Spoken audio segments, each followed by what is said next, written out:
કેમ છો વિદ્યાર્થી મિત્રો? પાઠશાળા મિત્રના આજના વિડીયોમાં આપણે છઠ્ઠા ધોરણમાં હિન્દીમાં બીજી કાવ્ય છે એક જગત એક લોક, તેના અભ્યાસ અને સ્વાધ્યાયની સમજૂતી આપણે આજે મેળવીએ।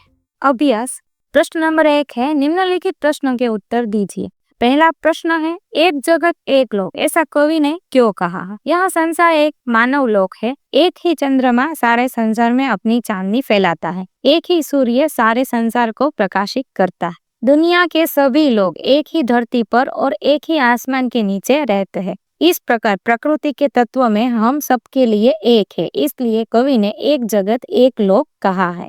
उसके बाद है दूसरा प्रश्न, एक रक्त का अर्थ समझाइए। मनुष्य चाहे किसी भी देश, जाति और धर्म का हो, उसके रक्त का रंग लाल ही होता है। रक्त के रंग की समानता से साबित होता है कि पूरी मनुष्य जाति एक ही है। भले ही हमारे रूप रंग भिन्न हो, पर भीतर से हम सब एक ही है। तीसरा है, हमारा धर्म क्या होना चाहिए? सबकी प्रगति हो, सबको न्याय मिले और मानवता की रक्षा हो, यही हमारा धर्म होना चाहिए।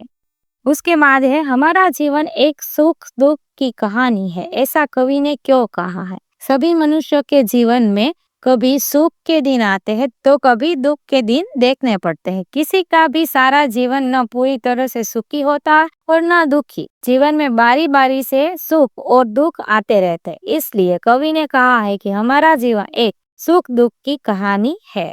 प्रश्न नंबर 2 है, उच्च स्वर में पढ़िए। सूर्य, सुख दुख, रक्त, अस्थि, प्राण, गाय, गुंज, हर्ष, ऐक्य, कर्म प्रगति, लहराए, विश्व शांति। प्रश्न नंबर 3 है, उदाहरण के अनुसार निर्देशित वर्ण से शुरू होने वाले अधिक से अधिक शब्द बनाएं। ग से बनाने हैं गणेश, गमला, गज, गीत। घ घर, घड़ी, घंटा, घड़ना।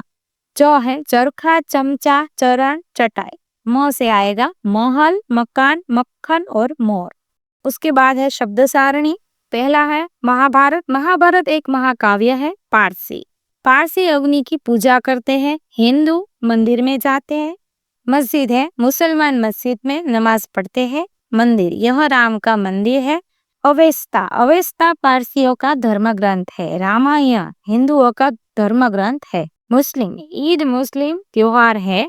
साई, एक संत थे। गुरु ग्रंथ साहिब सिखों का धर्म ग्रंथ है। सिख गुरुद्वारे में जाते हैं। स्वाध्याय है, उसमें प्रश्न नंबर 1 है, निम्नलिखित प्रश्नों के उत्तर लिखिए।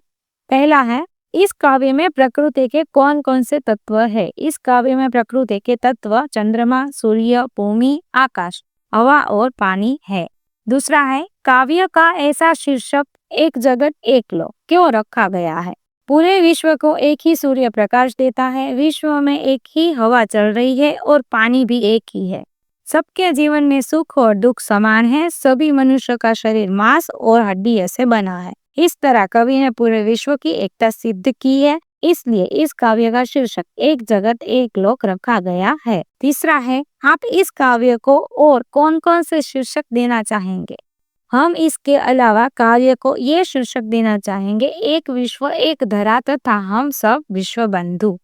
उसके बाद है, सभी नदियां अलग अलग है, फिर भी कवि क्यों कहते हैं कि एक ही पानी? सभी नदियों के पानी की वैज्ञानिक संरचना एक जैसी है। सभी नदियों के पानी मनुष्य के लिए समान उपयोग है, इसलिए कवि अलग अलग नदियों के पानी को एक ही पानी कहते हैं।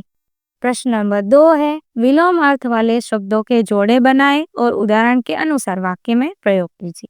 शुभ और अशुभ। विजयादशमी का दिन सबके लिए शुभ दिन है और अशुभ है। कल का दिन आपके लिए अशुभ था। चेतन, जड़, वृक्षों में भी चेतन है, वनस्पति जड़ नहीं है।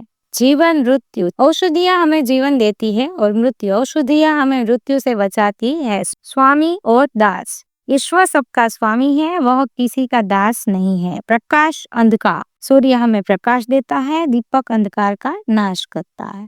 प्रश्न नंबर 3 है, उदाहरण के अनुसार समान प्रास वाले शब्द बनाकर लिखिए। उदाहरण है, आना तो जाना। तो पहला है सुनकर, तो उसके सामने आएगा पढ़कर। मेहरबान, बागबान, सेठान, जेठान। प्रश्न नंबर 4 है, निम्नलिखित भाव दर्शाने वाली काव्य पंक्तियां लिखिए। पहला है, पूरे विश्व में एक ही सूर्य का प्रकाश है, एक ही हवा चल रही है और एक ही प्रकार का जल है। एक तेज, एक हवा, एक ही पानी। दूसरा है समता का यह गीत पूरे विश्व में हमेशा गा रहा है, समता और ममता के गीत तराने।